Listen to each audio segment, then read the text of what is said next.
Olá a todos! No vídeo de hoje vamos falar um pouco sobre as vacinas, não especificamente da que estamos esperando para esse contexto atual, mas sim compreender de onde surgiu essa história de que vacinas não são coisas boas, podem ser coisas perigosas. Mas antes precisamos conhecer um pouco da história das vacinas. No século XV, era muito comum os chineses inserirem nas narinas um pouco de substrato com o vírus da varíola bovina, como se fosse um remédio. Obviamente, eles não faziam ideia de que estavam aspirando um vírus muito mais fraco da varíola e que preparava o corpo para combater a varíola humana.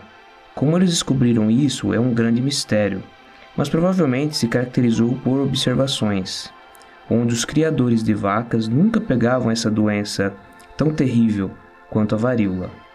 No século XVIII, um médico inglês ouviu sobre essa história e começou a estudá-la mais profundamente. Seu nome era Edward Jenner. Ele começou a estudar o efeito e percebeu que as pessoas que pegavam a varíola bovina tinham uma total imunidade à varíola humana. Esse processo era somente usado para a varíola e ficou conhecido como variolação. Logo após isso, alguns anos depois, mais especificamente no ano de 1880, o químico francês Louis Pasteur aplicou a mesma ideia para cólera e carbúnculo, que eram doenças muito comuns naquele período, obtendo resultados bons para essas doenças.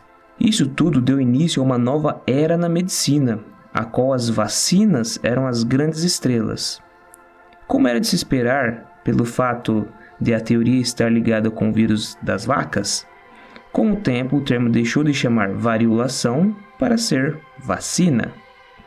A princípio, as pessoas não entenderam o que era uma vacina, pois era muito estranho ter que inocular em si mesmo um pedaço do agente que causava a doença. Ou seja, a falta de conhecimento em torno das vacinas por parte da população não é algo novo. Aqui no Brasil mesmo aconteceu algo que podemos dizer que é um tanto quanto estranho. Mas, no ano de 1904, na cidade do Rio de Janeiro, ocorreu a chamada Revolta da Vacina, no mês de novembro, mais especificamente entre os dias 10 e 16. Nessa época, o sanitarista Oswaldo Cruz, ao lado do governo brasileiro, instaurou uma vacinação obrigatória da população, para dessa forma tentar combater a disseminação da varíola.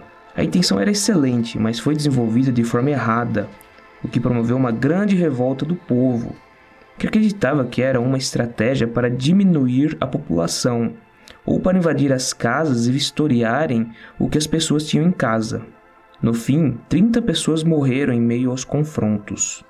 E aqui eu vou deixar algumas imagens para a gente ver mais ou menos o que aconteceu naquela época. E era muito comum os jornais fazerem sátiras, né? E algumas delas até um tanto quanto de mau gosto. E uma coisa bastante interessante é você ver que, no caso, a população como um todo se revoltou contra a obrigatoriedade da vacinação, o que acabou promovendo bastante violência naquela época. Atualmente, todas as vacinas são testadas por longo tempo em grupos diversos da sociedade. E somente após isso, os dados são publicados por meio de artigos para que toda a comunidade científica possa se informar sobre aquelas descobertas. Entretanto, é nessa burocracia específica da ciência que se deu início à crença atual de que as vacinas podem gerar autismo. No ano de 1998, um médico inglês chamado Andrew Wakefield publicou na famosa revista científica The Lancet um estudo com 12 crianças autistas.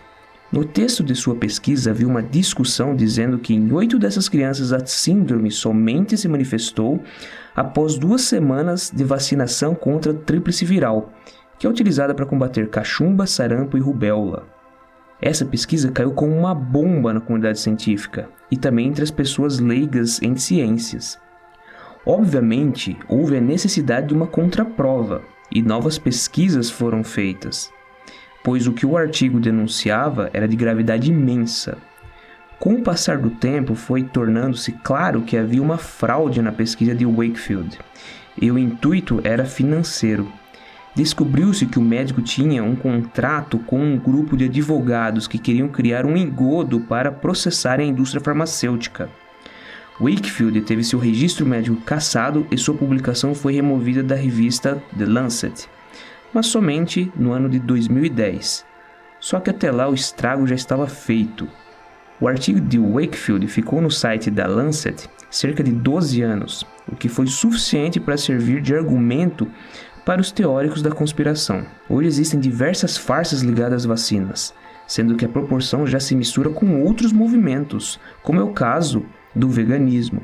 Já existem pessoas dizendo que pelo fato das vacinas e soros serem produzidas e muitas vezes testadas em animais, isso corresponde a uma brutalidade e, dessa forma, preferem se manter sem a vacinação. Outro caso se relaciona com o medo de que componentes tecnológicos sejam injetados no corpo dos pacientes, tendo como finalidade controlar suas ações e pensamentos pelos governos mais poderosos. Ou seja, a pseudociência leva a um clima de histeria. Esse problema é muito grave e está correlacionado com a crença de que o conhecimento científico deve se manter somente dentro de círculos científicos e de que a população deve receber apenas os resultados funcionais da consolidação de um processo científico. Parte da culpa desse sincretismo da população é da academia científica, que não acredita que as pessoas tenham capacidade de compreender o conhecimento científico. Logo, as revistas especializadas criam para si uma notoriedade de oráculo e guardião do conhecimento, a tal ponto que o acesso, até mesmo para cientistas, se dá por intermédio de aporte financeiro, ou seja, para ler um artigo você tem que pagar, o que acaba por afastar a população do conhecimento científico. Devido ao problema da academia elitizar o conhecimento, houve o surgimento de um efeito colateral, sendo que a figura do arauto da notoriedade científica ganhou mais notoriedade do que a revista em si, uma vez que o mesmo se utiliza de meios de comunicação em massa como a internet. Dessa forma, muitos daqueles que se dizem pesquisadores e que conseguiram acesso a um documento científico acabam por iniciar um processo de interpretação própria do conteúdo e dessa forma disseminá-lo de forma errada, seja com o intuito de querer levar alguma informação para a sociedade, seja com o fato de querer promoção do próprio nome. Em resumo, enquanto o mundo acadêmico se manter fechado, sem que os pesquisadores de verdade venham a público explicar seus trabalhos, muitos oportunistas ganharão o título de arautos do saber e continuarão a disseminar pseudociências e teorias da conspiração, como foi no caso desse engodo criado ao redor das vacinas. Então, pessoal, esse é um resumo do que gera tanta mentira em torno das vacinas. Muitas dessas informações não chegam ao público, pois os cientistas se expressam muito mal. Espero que você tenha conseguido absorver alguma informação útil e respondido alguma dúvida em relação às vacinas.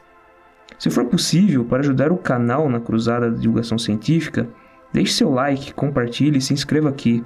Isso auxilia muito meu trabalho, pois o YouTube costuma restringir qualquer coisa que se relaciona com química. Qualquer incentivo vale muito. Então, muito obrigado e até o próximo vídeo.